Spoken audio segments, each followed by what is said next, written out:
Hola, soy Tomás Cortés. Recuerda que en HRpreneur vamos a hablar de emprendimiento, cultura, diversidad, transformación digital, innovación, agilidad y todo aquello que está revolucionando las áreas de capital humano y en consecuencia a las organizaciones. No olvides abrochar tu cinturón, ya que en este viaje vamos a trascender nuestros límites y navegar más allá de nuestra razón, profundizando en la aplicación de nuestro propósito superior. Esperamos que este episodio te ayude para seguir generando grandes ideas y bienestar para todos los que te rodean. ¡Arrancamos! Hola, soy Tomás Cortés y hoy quiero invitarte a una conversación muy especial. Tenemos el honor de recibir en HRpreneur a una de las mentes más influyentes en el mundo de los recursos humanos, Dave Ulrich, autor de más de 30 libros, profesor en la Universidad de Michigan y llamado el padre del HR moderno. Su trabajo ha transformado la manera en que entendemos el liderazgo, la estrategia y la capacidad humana como motor de valor para el negocio. Dave no solo ha inspirado a generaciones de líderes, ha trabajado con más de la mitad de las empresas del Fortune 200 y ha compartido su visión en más de 90 países. Hoy hablamos con él sobre un momento crucial para nuestra profesión, las nuevas inflexiones del HR, el verdadero impacto del liderazgo y cómo construir organizaciones centradas en las personas, pero con resultados que trascienden. Esta conversación no es solo una entrevista, es una oportunidad para reflexionar, retarte y reconectarte con el propósito de tu rol como líder en talento. Te invito a escuchar este episodio inolvidable y a redescubrir el futuro del HR de la mano de quien lo ha ayudado a construir. Encuentra el episodio en HRpreneur.mx y en todas nuestras plataformas. ¡Nos vemos ahí! Thanks again, community, for being here with the HRpreneur community. Thanks again. Today, we are going to start to talk with a great guest in our podcast episodes right now. We titled this podcast HR at the Crossroads, Leadership Strategy and the Future of Human Capability.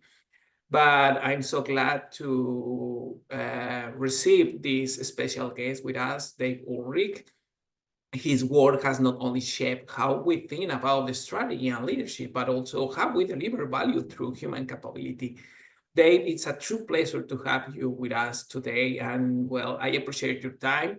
And well, we have several questions to you to ask you because our community here in Mexico and worldwide are so eager to listen what is happening in the HR with all these changes that we are living right now in the world. Thanks for accepting this invitation in HRpreneur.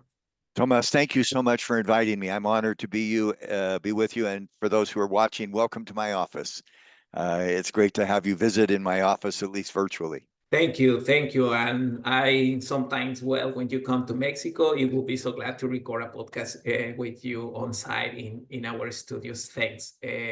Thanks, Dave. Okay.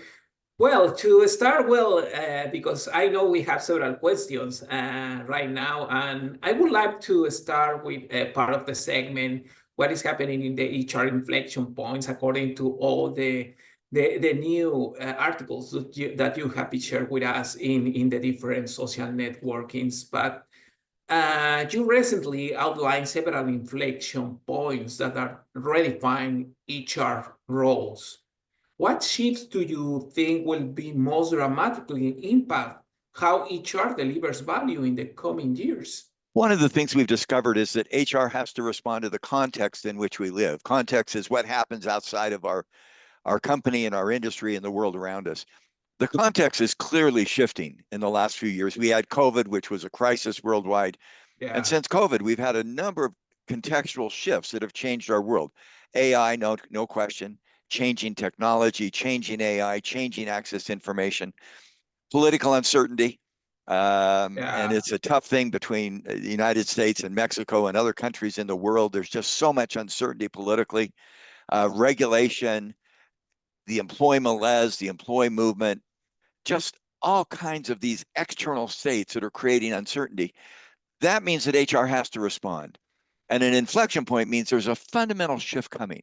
We see four, and I'll just highlight them, and I know we'll go into them in more detail. One is that HR is not about HR. HR is not about what we do in HR. It's about the value we create for others. The concept of value is really pretty simple. Value is, what do people get because of the HR work we do? And increasingly, we're seeing that the value of HR work is not just for the employees who have a good experience at work, more employee value proposition, not even just for the executives who deliver strategy, but also for our customers. We want to do HR work so that customers have a better experience. We want to do HR work so that investors have more success with their investment. The communities have a better reputation. And so inflection point one, HR is not about HR, but creating value for all human stakeholders. Number two, through human capability. Generally in HR, we focus on people. We're the people function. We do things for people. We're discovering that it's not enough to just do people. We have to also work on organization and leadership. So number one, HR is not about HR. It's creating stakeholder value for all the humans who interact with our company. Number two, through human capability, talent, plus organization, plus leadership. Number three, we have to upgrade HR. HR needs to increase its skill set, its knowledge, its abilities so that that happens. And number four, back to the context more, we have to use AI and analytics to get information. Information allows us to do the above three things. So four inflection points that we think are redefining the industry. HR is not about HR, but stakeholder value through talent, organization, and leadership by upgrading HR. And number four, by managing AI and information. Got it. Thanks, Dave. And I know that AI is affecting a lot of things into the HR field. But you have said that HR should evolve from activity-based work to stakeholder-focused outcomes. How do we make that shift happen inside the organizations? The idea of who HR serves is so important. A lot of people talk about, let's do this in HR, let's do that. I love to put behind that a so that. We want to do HR work. We want to meet with business leaders. We want to build leadership. We want to hire people. So that, what's the outcome of that so that? And so that moves from the activity we do, we hire, we train, we develop, so that our strategy happens, no question, so that our customers are more committed to our product, so that our investors have more confidence in our earnings, so that our communities have a better reputation. And the focus is from the activity to also focus on the outcome. What happens because of what we do? And that for me changes HR. HR is no longer waiting for someone else to tell us what to do. We're active and aggressive and proactive and defining the outcomes that matter to the business. Thanks. And what do you see as the risk for organizations that continue treating HR as a compliance or support function rather than a strategic one? I would challenge that just a little bit. One of the things we have found consistent in our research and others is the challenge of navigating paradox. Paradox means, should I be long-term or short-term? Yes. Should I be top-down or bottom-up? Yes. Should I do compliance or strategy? Yes. I think we have to continue to do compliance. Compliance is necessary. Organizations need control systems. And at the same time, we have to do strategic work. And so the challenge is, how do we navigate both? If you fall too strong on either side, for example, we're too strong on compliance. All we do in HR is compliance. We don't figure out the direction where we're headed. The train runs on time, but it has no direction, no destination. On the other hand, if we say, I have a brilliant direction and strategy, but I don't have the discipline to make it happen, that's a problem. And so the challenge is, how do we navigate the paradox and tension of both compliance, operational, foundational, day-to-day, and strategic? And navigating both of those becomes a challenge. Definitely. Today, with these reflections, I have seen a lot of people here a little bit confused in Mexico relating on how they need to become a strategic partner in the HR field, but also how they can continue doing these compliant things in an operational way. Thanks, Dave, to share these insights with our community, because I know that it's so valuable, and most of the HR professionals here in Mexico wants to become this strategic partner into the business to transform the organizations and facing all these challenges that we have in the political space or in other kind of space that you have been mentioned. Thanks, Dave, for sharing this. A number of years ago, I was in a meeting where a big group of HR professionals were talking about their strategic role, helping their business grow. In this case, it was doing more business in China. And they were all excited about this vision of their future. And the CEO came in and he said, I love what you're talking about, but don't forget, and let me tell you a story. And he shared the following. We recently interviewed a vice president of marketing. And we did the interviews and we made an offer. And the HR profession put out the letter that I signed. I didn't read it carefully. The person called me back and he said, thank you. And I said, why? Well, the HR department missed and they added a zero to the offer. So instead of 200,000 a year, it was 2 million. Oh And the my God. person said to the CEO, I'll take the $2 million offer. It was in dollars. And the CEO said they knew it was a mistake, but he said to the HR people, you've got to do the day-to-day operational things flawlessly. You can't send out a letter that's 2 million instead of 200,000 Yeah. because we're embarrassed.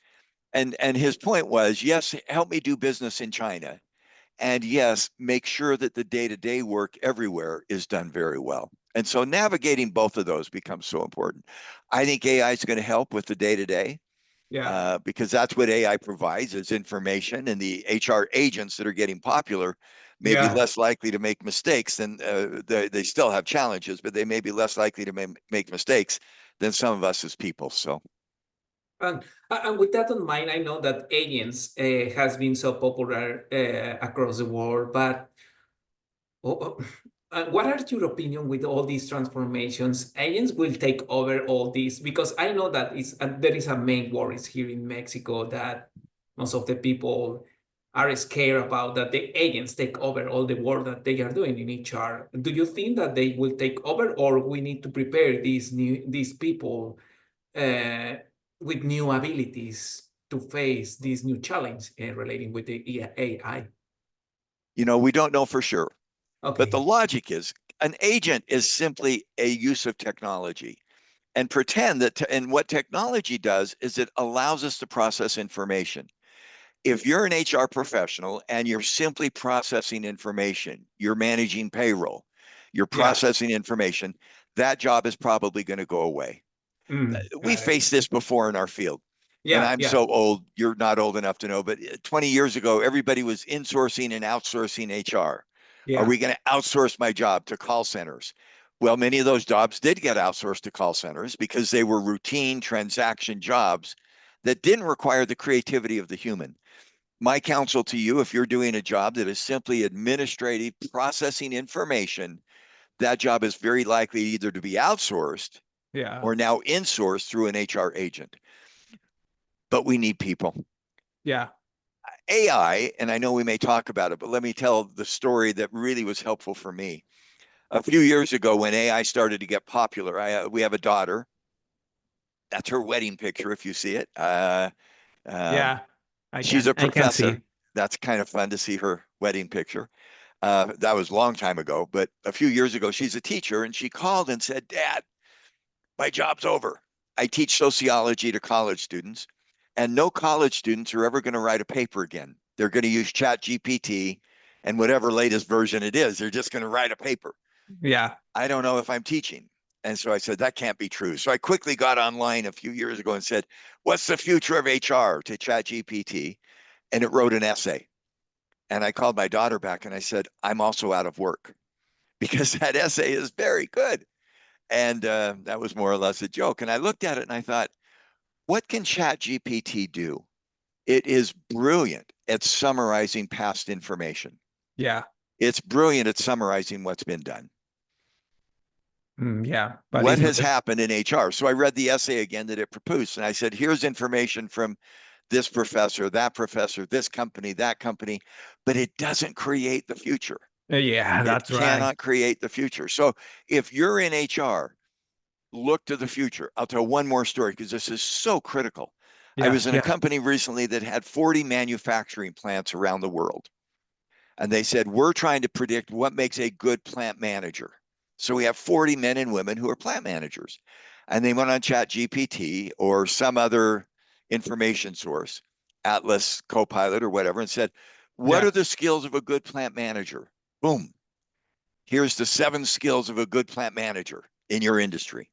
And they said, look at what we've done.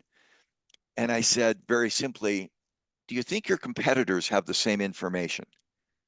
And they said, yeah. And I said, ChatGPT summarizes the past and it's a benchmark. It's a baseline. This is what everybody's got. You want to differentiate the skills of a plant manager. So those 6 that you came up with are baseline. Yes, we do them and all of our competitors will do them. But we now have to differentiate and find the skills that our plant managers uniquely have because of who we are. AI is fantastic at benchmarking, but it's not great at determining the future best practice. Got it. Perfect. Yeah, great reflection, because also there are a lot of people right now just trying to solve all the issues with the AI. But you had mentioned we need to create the future, and the only thing it's AI could help us, but creating the future is part of the human capability that we are going to continue having. Thanks, Dave. And with that on mind, I know that technology, could help the humans, but I know that right now we have a kind of lack of leadership in not only in HR or in the companies. Instead of, I have seen a lot of in the social environment or in other areas, we have seen a kind of leadership issues. You have emphasized that feedback, in this case in leadership, is foundational to effective leadership. What are the best ways HR can institutionalize feedback that drives growth and not fear? Because we have seen a lot of fear with all these changes into the leadership in different fields. You know, it's a great comment, and leadership matters. We all know it intuitively. If I say, who was a great leader, Tomás, in your life? It could be a coach, it could be a teacher, it could be a mother, it could be a father, it could be a pastor. We all know that those leaders helped our lives in powerful ways. So how do we help leaders improve? Institutionally, we help them get feedback through things like a 360, through training, through performance reviews. We in HR can build systems that allow leaders to learn how they're doing. What I often find with leaders, and myself and all of us, we judge ourselves by our intent and others judge us by our behavior. Let me say that again. I judge myself by my intent, others judge us by our behavior. I was in a workshop with a manager in an engineering firm. The engineering team had done a very dedicated job all day about what they could do to improve. He came in and said, what have you learned?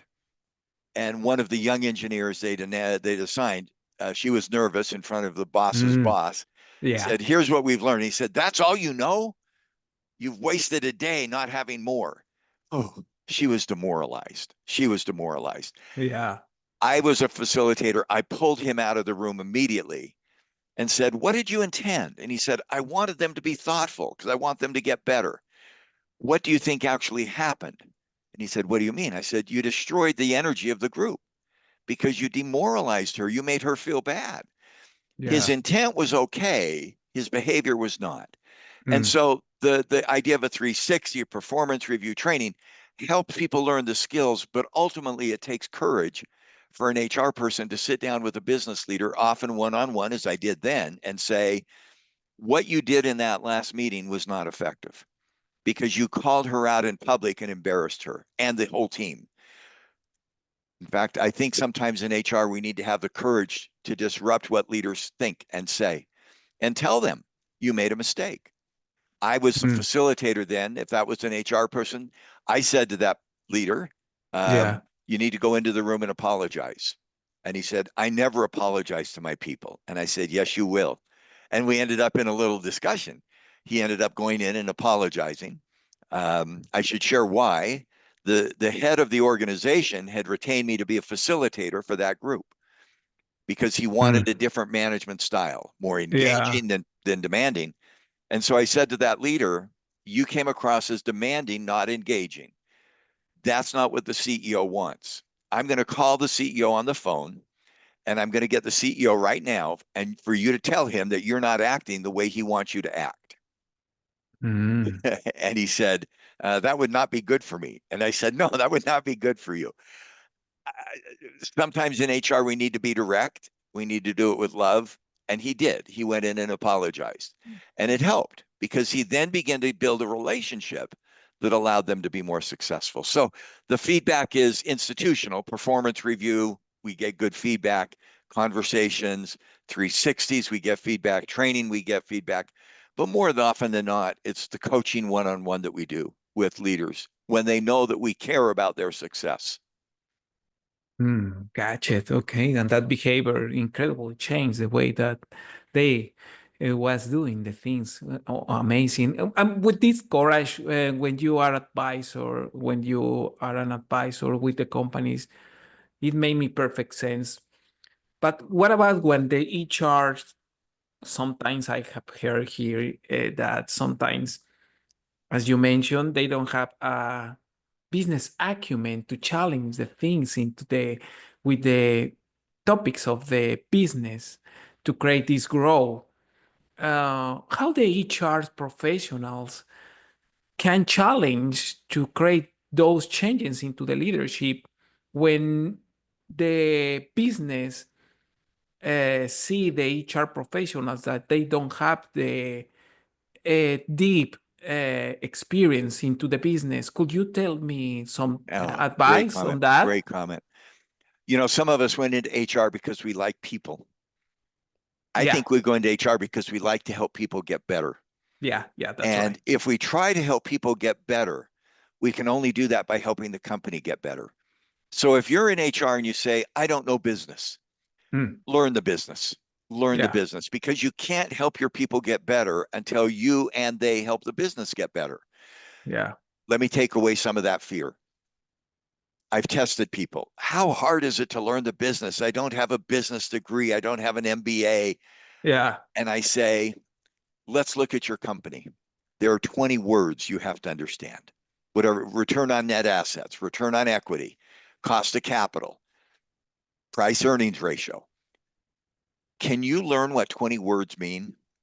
If you can't learn what 20 business words mean, it's not just an HR problem, it's a personal problem. So I love to help HR people take away the myth of business. Go to an annual report. If you're in a publicly traded company or private company, go to the president's notes or the finance people and say, "Here, I'll confess." Okay, I don't always confess. My undergraduate degree was in English and Mm, I did a PhD in business, but I'm not really gifted at finance. So I started doing consulting. I needed to get better at finance. mm, So I'm working with a professor of finance. As we were on the airplane, I took the annual report of the company we were visiting and I said, "Here's the annual report." And I opened it to the page that said, "Here's the financials. What does this mean? Where does it come from? How does that work?" And he said, "Don't you know that?" I said, "I just like you to explain it to me in simple terms. We all know finance in our family. We all know what debt is. We all know how to manage cash flow. Teach me the basics." My okay. sense is all of us can learn those 20 words. One very simple tip for an HR person, if you're struggling with some of the finance and you're a little afraid, take a finance person to lunch. They're Mhm. lonely. They would love to go to lunch and you can buy. And there's many great restaurants all over. I've been in Monterey. It's one of the most beautiful places. Go to lunch and say, "I need to know the terms and why they are and how they work that will help me have a discussion." Now I can go Got it. deeper than that, but it's just, we've got to frame what we do in finance. So when I'm in HR and I go in to have a meeting and I want to build a training program or a Yeah. hiring program or a compensation program, Mm, don't start by talking about the program. Start by talking about how that program will help the company reach their goals better. How got will it. this program cause customers to buy more product? How will this program cause investors to lower how much it costs to borrow money? Get to know the outcomes that the business leaders care about, and then link what we do to those outcomes. Mm, got it. Perfect. Yeah. Okay. Yeah. Understand the problem and then to try to solve through different vision, not only focus to help the people in say to start understanding the business to help the people. That makes perfect sense. Okay. And with that on mind, continue with this topic. I know that there are several CHROs that are listening this podcast, and right now, what should these CHROs, maybe you answer this, prioritize today to ensure their HR functions become a catalyst for business success? Because I know that there are several CHROs that want to be that catalyst for the business success, but what are your advice with this to our CHROs? My first comment to the CHROs is thank you for what you've done. Being a CHRO today is a very demanding, or a senior HR leader is a very demanding job. I Yeah. understand that. There's so much pressure with technology, with the employees, with organization, with culture, with global trends.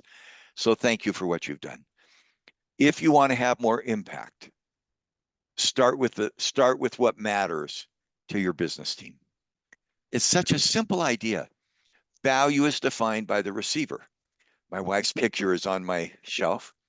When I get my wife a gift, who Okay. defines the value of the gift? Me, the giver, or her, the receiver? It's her, the receiver. Yeah, that's right. Value is defined by the receiver. And so in HR, what we do is not valuable until a receiver gets value. And so in an organization, who are the receivers of the work we do? I'm trying to push this. It's not just the executive who can then deliver a strategy. It's a customer. Mm. Oh, Because yeah. no business grows unless you have a customer who's willing to pay for a product. In fact, one of the things I believe that's an interesting tweak, we have correlated the HR investment with business financial returns. If you invest in training, here's the financial impact. One of the ahas, financial returns are always lag indicators. We report finance for last quarter, last year. We report what we did last year. Well, we need to have the drivers of business impact. What causes financials to go up? And it's simple. Customers buying a product. If a Yeah. customer doesn't buy a product, the financials don't go up. So I believe we should connect our HR work with what a customer does. So I go to a customer and say, what are you most interested in? I want innovation in your products. I want your products to be delivered on time. Good. I in HR am going to go back and look at my training programs, my hiring, my promotion, my compensation, and I'm going to weave your goals as a customer into our systems so that our systems will deliver what you, the customer, care about. And in return, we expect you, the customer, to buy more from us. Yeah. Last year, 40% of what you bought in our area was from us. You bought 60% from our competitors. Next year, we want 60%. And the year after that, 70%. This is bold, reinvented HR. We are changing HR, not just to be observer of the business, but to be part of the drivers of the value of what the business can create. Got it. Perfect. And and I came across with a question relating with that because some of the colleagues here in Mexico or in Latam or in other countries across the world has been asking me, and I would love to ask to you this question. They are creating these two different visions: human-centric vision or a customer centricity vision. How we can blend with this? Maybe you answer this question, but how these CHROs can deal with these different visions, human-centric or customer centricity vision in the strategy that they are Oh, planning there's to do in their great business? question, Tomás. Do you have children? Yeah, I have two. I have Which two. one do you love the most? Oh my gosh. It's No, you love them both. yeah, I love both of And them. that's Yeah. the answer to the question. Are we people centric in the company or are we people centric to customers? The answer is yes. We care about both equally. Mm, One of the ahas, and I love to say this to the human resource people, who's the human in human resources? Well, it's my employees. They're human, no yeah. question. Guess what? Your customers are also human. Yeah. Your investors are human. You love both of your children. I think HR should care for the customer, who's a human being, and for the employee, who's also a human being, and the investor. Yeah. Generally, they're human beings. They may have an MBA degree and not act like humans, but they're human beings. Yeah, And the that's right. community, the citizens of Monterey, and the executives who are human beings, and the board members. The human and human resources is every human being who touches the company. And our job is to navigate both of those. If you start with the customer, you say the customer wants, we just said, innovation. I want an innovative product. Yeah. Because of, we hire people who do innovative work. We incent people, pay people to do innovative work. We train people to do innovative work. Or you start with the employee. I want to be more engaged in the company so that the customer gets more product innovation. So the because of from the customer to the employee, or the so that from the employee to the customer, bring those two together. Got it. Perfect. Yeah. I have never I have never thought in that way, that who looks more in or your children. Yeah, but I love both of them. Yeah. Thanks for share that and on How those old are your insights. how old are your children? 4 years old and 6 years old, both of them. Congratulations. Yeah, thanks. Congratulations. Yeah, one of them that I dropped off in this morning in the school, and then I came here to record this podcast. Yeah, but I love both of them. One girl and an amazing boy. Yeah. Congratulations. Thanks, Dave. Thanks. And we have discussed something related with the tech, and jumping into the other topics after this: leadership, human capabilities, what is the ways that the CHROs need to concentrate in the strategy, customers, or the talent that are our employees. But many organizations are investing right now heavily in HR tech, and we discussed something with AI prior in this conversation. But how do we ensure that tech adoption doesn't become disconnected from culture and capability building? So critical. As we talked about before, there's so much going on in AI. I almost feel overwhelmed. I see the stars are flashing AI every night. I love simplicity. I love Mm, simplicity.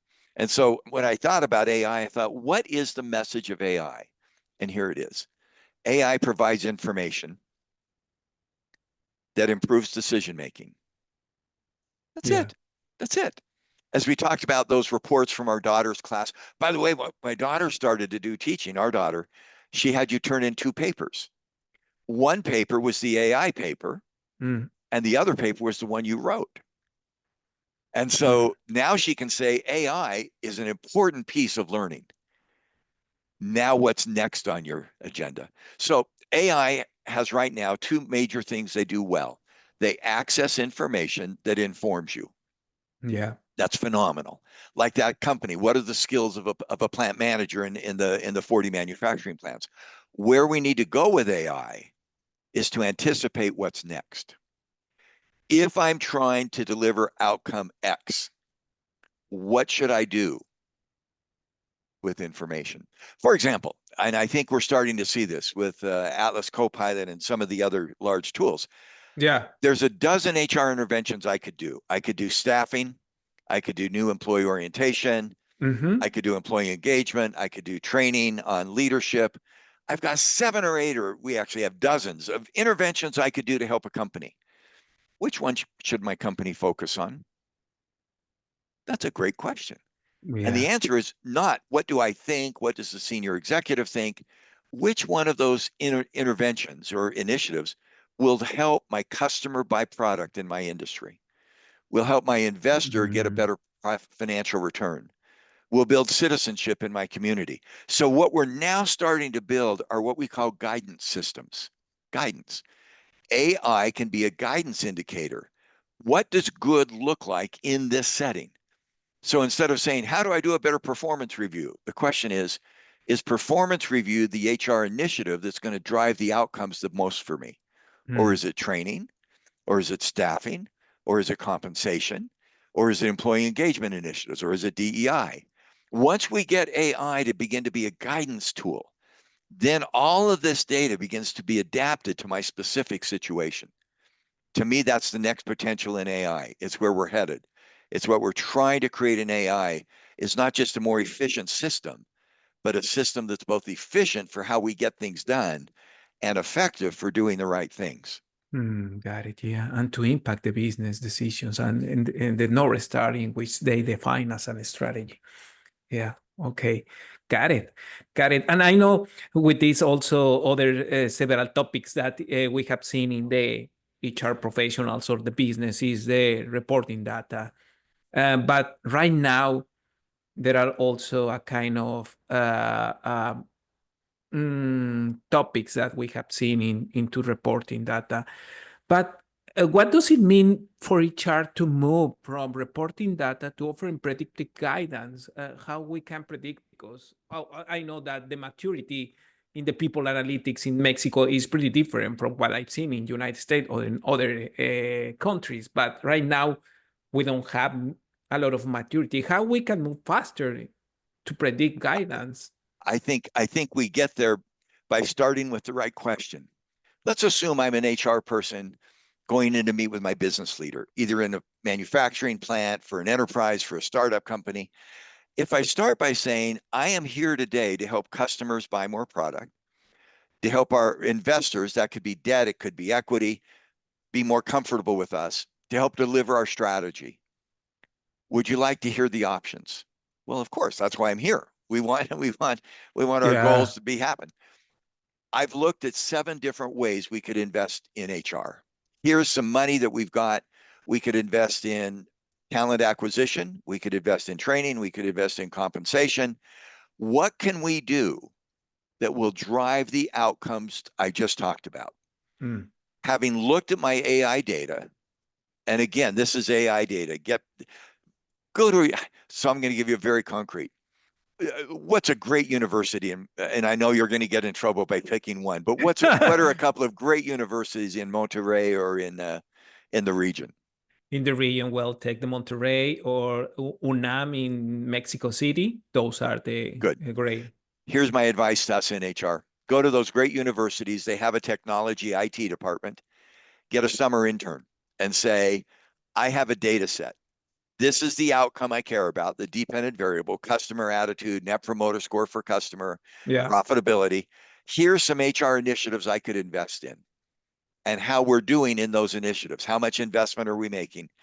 Do some correlations, do a statistic, do a regression. Figure out, I've got 10 HR initiatives I could invest in. Which one will have the most impact on this outcome? Give me some data. That would be a great summer internship. And again, the data is not easy to access, but it's there, it's available. Yeah. Or the other option is to bring in a consulting firm. That's what our firm does, but we would charge much more. And you want to be able to say to the executives, we have a menu of choices of where we could invest in HR, driven not just by your attitude or who you talked to at a meeting yesterday or what you heard on a podcast, but by the data that says this is the initiative that will drive the outcome the most. For example, one of the companies we were with was doing training programs. We did the data. We said, training programs is not the thing that'll drive the outcome you care about the most. It's building a better performance management system. Well, that's useful to know.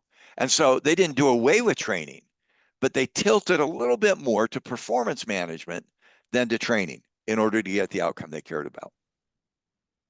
Got it. Perfect. Thanks for these insights, Dave. And I am jumping into one of the questions because yesterday, and I want to ask you because these questions before to talk about this program that you are co-lead right now. But what do you think about the succession that we are living into the companies? There are a lot of, we have discussed topics like leadership. We have seen a lot of lack of leadership. And there are several business owners right now or family business across the world that needs to be a succession because they are getting older to continue addressing all the issues of the companies. But they have seen that the succession plan or the people that needs to be taking over all the activities into the business don't have the abilities to perform the business as they did in the past. What recommendations you could offer to these companies related with the succession plans for these companies? Great question. And I don't know your history at all, but I'm assuming that your mother and father invested in you to give you a better life. You're investing in your 4-year-old and 6-year-old to give them a better life. That's what leadership is. The ultimate test of leadership is, did you leave the next generation of leaders better than you found it? My father built campgrounds as part of his job. And so we used to go camping a lot. And we never could leave the campground until he said, you must leave the campground cleaner than you found it. So we'd have to pick up dirty things and cigarette butts, and we'd always have to leave the campground cleaner. To those who are leaders, that are building leaders, are you investing in the next generation? We have 3 children and 10 grandchildren. We invest heavily in them. How do we help you get better? And our hope is they're better than us. We love our 10 grandchildren, our 3 children, but we want them to improve. My advice to any leader, your ultimate success will be the legacy you leave behind. Got it. That's long term, but even short term. We've done a lot of books and writing on leadership. I love simple things like AI as information to improve decision making. The best test of leadership, did somebody leave an interaction with you feeling better or worse about themselves? Got it. What a simple exercise. I interact with you. I'm going to feel better, Tomás, about myself as a result of this interaction. Thank you. That's leadership. That's what we do. Leave the next generation better and those we interact with day to day better. Got it. Perfect. Yeah. Keep it simple. It's pretty simple that because I have seen that sometimes we complicate the things, but you make me remind this that keep things simple, as you say. Invest, and make a legacy. Thanks, Dave. And well, Dave, you co-lead the Global HR Leadership Excellence program with the University of South Carolina's Moore School. What inspired the creation of this program? Could you tell a little bit more about? Because I know that there are maybe some people here in Mexico that would love to take this program. A group of us, many of us, are committed to the next generation of HR. There's a group called the National Academy of Human Resources where people become recognized as having done good HR work. We pulled them together and said, how committed are you to the next generation? Almost like a parent with their children. They said, we're committed. Could we take a clean sheet of paper, and design a learning experience that will prepare the next generation HR leaders? There's a lot of programs out there. I've been a part of them. Others have been a part of them. There's a lot of podcasts. There's a lot of webinars. We took a clean sheet of paper and said, what could we give the next generation of HR leaders? We went to South Carolina. It's interesting why. South Carolina is a very good university, but people said you should go to one of the leading universities in the Ivy League in New York. Ivy League, yeah. But South Carolina has an undergraduate degree in human resources. They have a master's degree in human resources, and they have a PhD in human resources. And they have one of the best faculty that will always build the next generation of research and ideas. Pat Wright is one of the iconic faculty. He's not the only one. We said to Pat, would you be willing to create with us a clean sheet of paper for the next generation of HR? And we have. We think we have an incredible learning experience, global HR learning experience, GHRLE, that will help the next generation of HR leaders be effective. Follow me on LinkedIn. In the last 2 weeks, we posted about what that program is. It starts where your interview started, with inflection points and HR value. Yeah. And I just posted recently, whenever you see this, on HR, not as a process, but a product. What's the product we give our stakeholders? We're going to weave those ideas in with some of the leading thinkers in our field. That's the Global HR Learning Experience, GHRLE. We hope those interested will join us. It's an 8-day in-person, time before, follow up after. It's a learning experience, not just a program. Got it. Yeah, learning experience, not only a program, because we have seen several offers right now that's a program, but learning experience is something that we require right now. And And I could ask you a sneak peek of this program for our HR professionals that listen to us who are aspiring to become global HR leaders. What mindset and the skills should they start building now? Could you share a little bit more You about bet. I'm that? going to end where we started. Think outside in terms of stakeholder value. Mm. Value is not what you do, it's what people get from what you do. HR is not about HR, creating value too. Have integrated HR solutions. The answer is not just people, it's people, organization, leadership. Upgrade yourself. Learn the skills of courage and creativity and impact. And finally, learn how to use AI and analytics. Analytics and AI give us data that help us make better decisions. Okay, got it. Thanks, Dave. And we are almost finalizing this conversation, but I don't want to finish because this is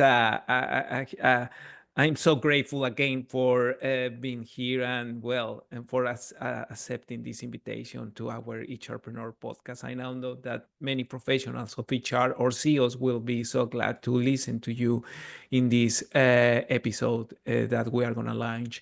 But about your legacy, you talk about legacy and future vision, and I have seen a lot of about you yourself. You in different events or recordings or different webinars that you have participated, because I follow from since I know that you are uh, uh, the HR making HR rethinking the way that we are doing the work. But what is the biggest mindset shift you hope HR professionals adopt in this next era that we are living?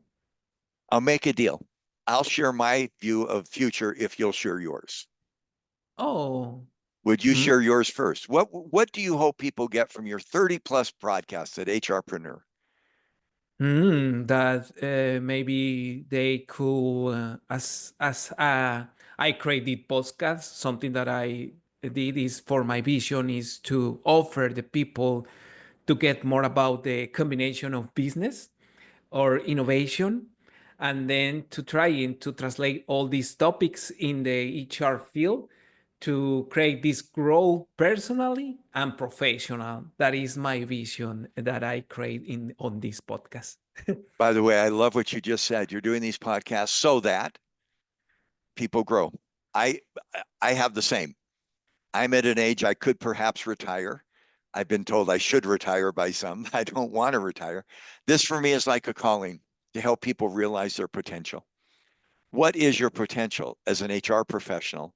And then what is the potential that we as HR professionals can give our employees? Your company may have 10 employees, it may have 100, it may have 1,000, it may have 10,000. I believe that what we do in HR changes their lives for the better. Mhm. And if we can change those lives, our life for the better, but change those lives for the better, that to me is very worth doing. Very worth doing. I think that's an inspired work, a divine work in some ways, that we do things so that those employees, 5, 10, 100, 1,000, 10,000, have better things happen to them. And again, the place where I hope I have an impact. If your company doesn't succeed in the marketplace, there is no workplace. So how do we help those lives get better? Building companies that win in the marketplace. That's our source of influence. That's our source of power, is the knowledge and the skill and the ability to help a company succeed in a marketplace because we treat our employees well, who in turn treat their customers well, and we create a virtuous spiral going forward. That's a little too much, but that's my ambition. And you asked for it. Thanks, thanks, Dave. And finally, when you look back at your work, what do you most hope people in HR community carry forward from your legacy? You know, it's a great question on my tombstone. I hope it says he was a good husband, a good father, and a good grandfather who cared about helping others improve. And Yeah. that's the agenda. It's I want to help others get better. No, thanks, Dave. And yeah, and connecting with you and knowing more about you because I think that I know you pretty well for all the books that I have read that you have been launching in these several years.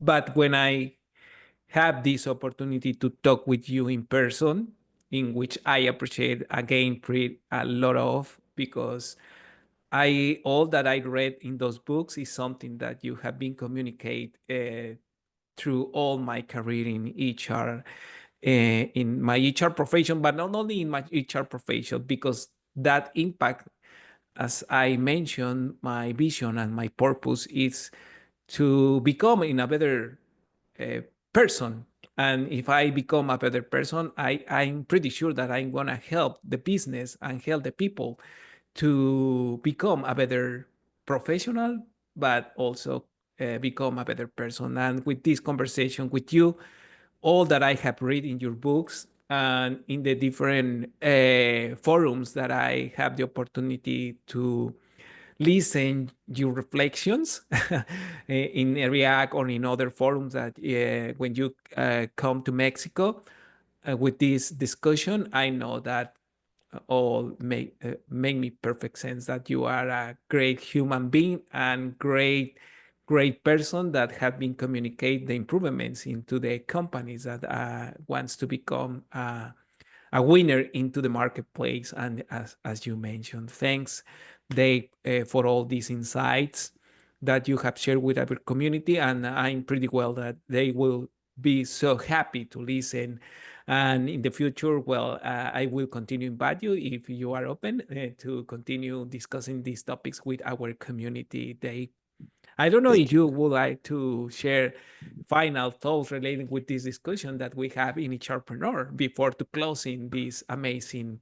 I love to end a session by asking people, what was the best year of your life? And they say, the year I left home, the year I got married, the year I had children, the year my children left. One person said to me, the year I got divorced was a great year. I have a different assumption. What's the best year of your life? The next 12 months. The next 12 months. That's my hope from the HRpreneur. That's my hope for my work is the next 12 months are always the best year of my life, that we live ahead, not backward. Gotcha. Perfect. Yeah. And also thinking into the future. Yeah. Trying to build the future as we discuss in this podcast. Dave, thank you so much. A generous and insightful conversation. Your work continues to inspire many of us who believe in each other's power to shape organizations and society. As I mentioned, to everyone listen, I highly recommend exploring Dave's work. And the program that he is co-leading right now is Just Be Your Next Step Forward. Thanks again, community, to connect with us in HRpreneur. And well, you will find all this information of Dave. But Dave, before to John, could you share where the community, I know that the community can connect through LinkedIn or other areas, but you could share more about when they can connect with you? LinkedIn is an easy way to connect. Or I have a firm I work with called RBL. So it's www.rbl.net. rbl.net. That's the firm I work with, my colleague and I have created. Or join me on LinkedIn. I'm on LinkedIn almost every day. I find it's wonderful because it crosses borders with no tariff. Yeah. And we're able to share information, and I post every week and then try to respond to comments every day. And last question: are you planning to come to Monterrey soon? Because we I would would be love so to see. delighted. I would be so delighted, except the airport to the city is a bit of a drive. But I love the mountains of Monterrey. I love the beauty of Monterrey. I love the people of Monterrey. I've been there a number of times, and it is one of my favorite cities, not only in Mexico, but around the world. It's a beautiful, beautiful place. I Thanks. don't have Well, plans right now, but I hope someday to have plans to be there again soon.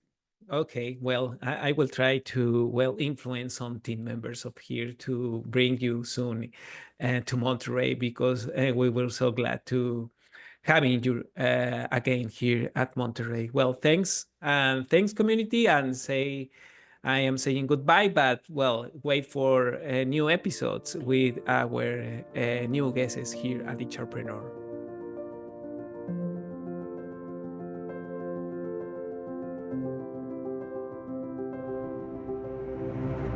Recuerda conectar conmigo en LinkedIn como Tomás Cortés y en Instagram como Tomás H. Cortés. Y cuéntame qué temas te gustaría abordemos en las siguientes semanas. Queremos que HRpreneur sea una comunidad donde puedas aprender a humanizar las acciones de emprendimiento y a la vez romper con el status quo. Ayúdanos a cumplir este propósito y, para poder llegar a más personas, invita a tus amigos para que nos escuchen y nos sigan. Y sobre todo, no olvides dejarnos una reseña desde cualquier plataforma donde nos estés siguiendo para que continuemos creciendo como comunidad. Muchas gracias y nos escuchamos en nuestro próximo capítulo para seguir con nuestra evolución.